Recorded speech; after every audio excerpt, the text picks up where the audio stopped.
Hi hello ഇന്ന് വന്നിട്ടുള്ളത് വൈകുന്നേരങ്ങളിലൊക്കെ ഏറ്റവും എളുപ്പത്തിൽ ഉണ്ടാക്കാൻ പറ്റുന്ന ഒരു സാൻഡ്വിച്ചിൻ്റെ റെസിപ്പി ആയിട്ടാണ് കേട്ടോ. അതിനായിട്ട് ഞാനിവിടെ വലിയ സൈസ് ബ്രെഡാണ് എടുത്തിട്ടുള്ളത്.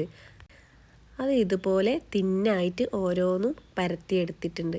നിങ്ങളും സാൻഡ്വിച്ച് ഉണ്ടാക്കുമ്പോൾ എപ്പോഴും വലിയ സൈസ് ബ്രെഡ് വാങ്ങിക്കാനായിട്ട് ശ്രദ്ധിക്കുക. ഇനി പരുത്തെടുത്ത ഓരോ ബ്രെഡും ഇതുപോലെ രണ്ട് സൈഡും ടോസ്റ്റ് ചെയ്തിട്ട് ഞാൻ മാറ്റി വെക്കുന്നുണ്ട്. ശേഷം നമുക്ക് സാൻഡ്വിച്ചിൻ്റെ ഫില്ലിങ് റെഡിയാക്കാം.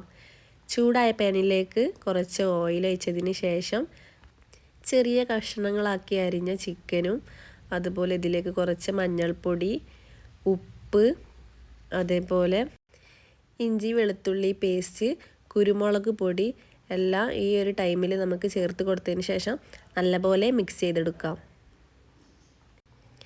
ഇനി നിങ്ങൾക്ക് ഒന്നുകൂടെ എരിവ് വേണമെന്നുണ്ടെങ്കിൽ കുറച്ച് മുളക് പൊടി നിങ്ങൾക്ക് എരിവിന് ആവശ്യമായിട്ട് ചേർത്ത് കൊടുക്കാവുന്നതാണ്.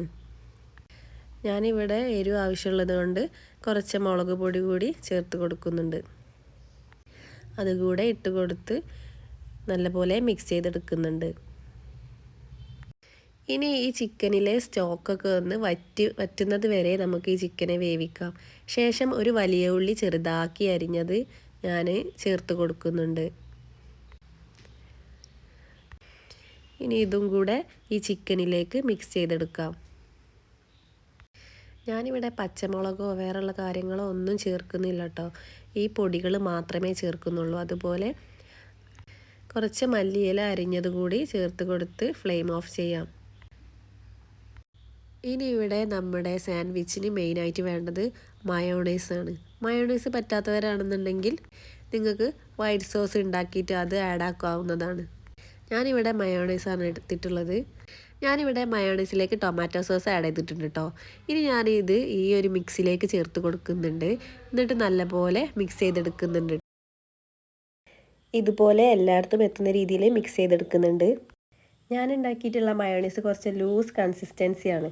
അപ്പോൾ ഞാനിതിനെ ഒന്നുകൂടെ തിക്കാക്കാൻ വേണ്ടിയിട്ട് ഒന്നുകൂടെ സ്റ്റൗവിൽ വെച്ചിട്ട് ചൂടാക്കുന്നുണ്ട്. 2 സെക്കൻഡ് ചൂടാക്കിയിട്ട് തിക്കാക്കിയിട്ട് മാറ്റിയെടുക്കാം.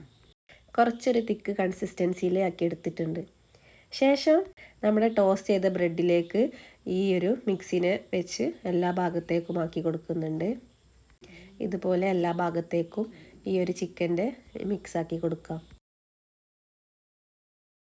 ശേഷം വേറൊരു ബ്രെഡ് അതിൻ്റെ മുകളിൽ വെച്ച് നല്ലപോലെ പ്രസ് ചെയ്ത് കൊടുത്തതിന് ശേഷം നമുക്കിതിനെ ട്രയാങ്കിളിലൊന്ന് കട്ട് ചെയ്തെടുക്കാം. ട്രയാങ്കിൾ ഇതുപോലെ കട്ട് ചെയ്തെടുക്കുന്നുണ്ട്. ഇപ്പോൾ ഇത്രയേ ഉള്ളൂ നമ്മുടെ സാൻഡ്വിച്ച് ഉണ്ടാക്കാനായിട്ട്. വളരെ എളുപ്പത്തിൽ വൈകുന്നേരമൊക്കെ നമുക്ക് ചായക്ക് നല്ലൊരു സാൻഡ്വിച്ചിൻ്റെ റെസിപ്പിയാണ് ഇത്. അപ്പോൾ എല്ലാവരും ഒന്ന് ട്രൈ ചെയ്ത് നോക്കണേ.